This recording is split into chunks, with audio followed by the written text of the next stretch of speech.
This is Ice Cream Gecko, and in today's video we're going to take a look at the Mucci Waffelhörnchen Vanille, which is basically a knockoff of the Cornetto Classico by Langnese or GB Glaze or wherever you are. They all have got different names. I always enjoyed the Cornetto Classico, to be honest. It is my favorite Cornetto because it's just very simple, it is very familiar, and usually it does not disappoint.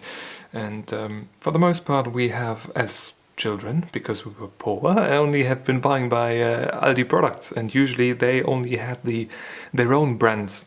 Back in the day they weren't that good, but they have they're keeping up quite well these days, and they're coming out with different iterations of very popular brand products and making their own version of those. So I guess it is only fair that we try out this one by Aldi, a fake of the Cornetto Classico.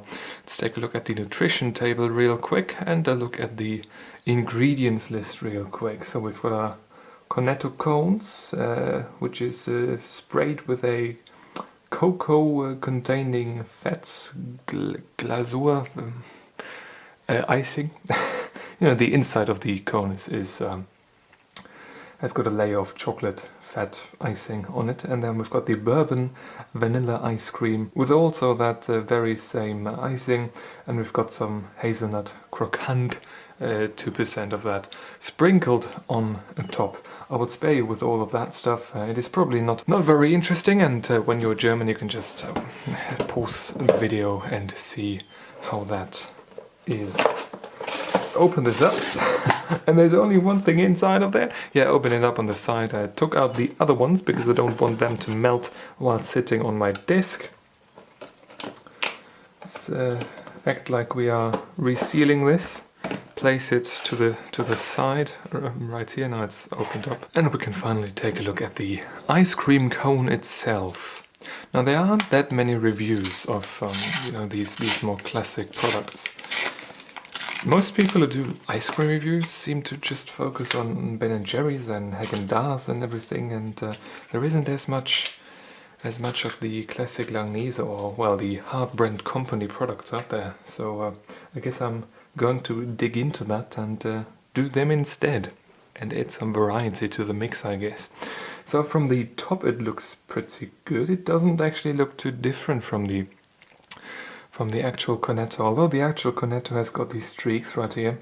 They run down further, and they run down deeper into the ice cream itself. So that's a little bit of a difference. And also the chocolate right here on top, it does look a lot lighter than it does on the actual brand product. The cone itself seems to be quite alright. Color-wise everything looks good. So I guess we can jump into the taste test already, shall we? So from the first bite I can say that there's quite a bit of sweetness inside of here. Well, on top of it, because the sweetness comes from these little bits sprinkled on top. The chocolate itself, you can see right here, it is just a thin layer laid on top. It doesn't go as deep down. But the ice cream itself tastes alright, nothing special to it, just regular vanilla ice cream.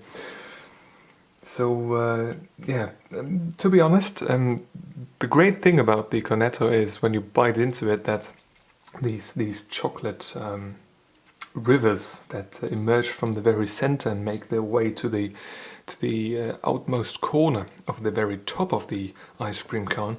Those are great when you bite into that and you get that interesting structure with that darker chocolate. I think that's, for me, that's quite important in the Cornetto, and this one right here doesn't have that, which is kind of disappointing. I don't think it's that hard to achieve, but they decided not to go for that. And also I think the chocolate is too light. It should be a bit darker, at least in my opinion. So I'll dig down a bit further now. So I've tucked in a bit further, and here we come to a positive point of this product, I guess, because what you get with these fake Cornettos quite often is that they really slim down the amount of ice cream they put in by the most that they can, and usually at the point at which I am right now, right in the center, right there, usually there is no ice cream left by then. So when you are biting off the last bit right here on the side. When there's something left standing, quite often the entire inside comes loose and reveals nothing but air left in the cone, which is good for this one because it seems to be quite decently filled.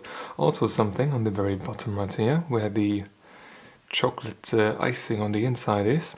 There's a bit of chocolate coming out, so I discolored my hand a little bit. So that's something to keep in mind when you're wearing a shirt, a white shirt, for example, that you shall not dry up your hands when eating this and smear it with chocolate all over the place, which is well, not the greatest thing to do on a white shirt. Now this is actually surprising. I said I've left part of the cone standing here. I said that some of these cheaper ice creams kind of stop right here with the ice cream, but this one goes all the way down there. I think that's even more than the regular Cornetto has got. That's very interesting. It didn't slide down. It's just it's really filled up to that point. It's very interesting, and you can see maybe I can show you that. No, I can't. There's too little light getting into there. But there's not much space to the very bottom of it, so they filled it up good, which is interesting, very positive. Now I'm almost finished with it, and I can confirm that we also got a bit of that we've got a bit of chocolate icing on the very bottom of the cone as well. And this is of course to insulate the very tip and to not allow ice cream to drop through it and pour out the bottom. But this is something I always enjoy on these things, and it's almost a little dessert on its own at the very end of eating an entire ice cream cone. Now I'm finished with the entire cone by now, and I'm glad to announce that this has been a very decent product, I would say. There are two things that I don't like too much about it though. One is minor, one is a bit more important. The minor one would be, like I said in the very beginning of the consumption process, is that the chocolate on the very top, they could put a bit more of that on there, which would be nice. The bigger problem though is the chocolate itself. All the ingredients seem to be just fine. The sprinkles on top are really nice. The ice cream base itself is decent as well. I have had no artificial aftertaste of it, which is something that was very dominant in cheap ice creams back when I was a child. Luckily that is gone now. The ice cream cone waffle itself is pretty good as well, nice and crispy. No aftertaste in that either. But the chocolate itself, it is too light, I guess. Too much milk in there. It should be a bit darker. It doesn't really need to be bitter, but just a bit more dark. Maybe a bit more cocoa in there. This is too much like regular milk chocolate, and it doesn't taste of the best quality milk chocolate either. But that is really the only thing that I can criticize about this, if I'm honest, because the rest is just fine. Absolutely fine. So overall I can definitely recommend this when you come across this. Definitely give it a try if you see it. If you don't like the darker chocolate on the Cornetto ice cream cones, then go for this instead. Maybe this is just the thing you always wanted. For me it's it's not really my thing. I prefer the regular Cornetto Classico, but you know, tastes are different, and maybe you enjoy this a bit more. Thank you very much for watching. I hope you enjoyed this little video, and I hope I'm going to see you soon. Until then, goodbye.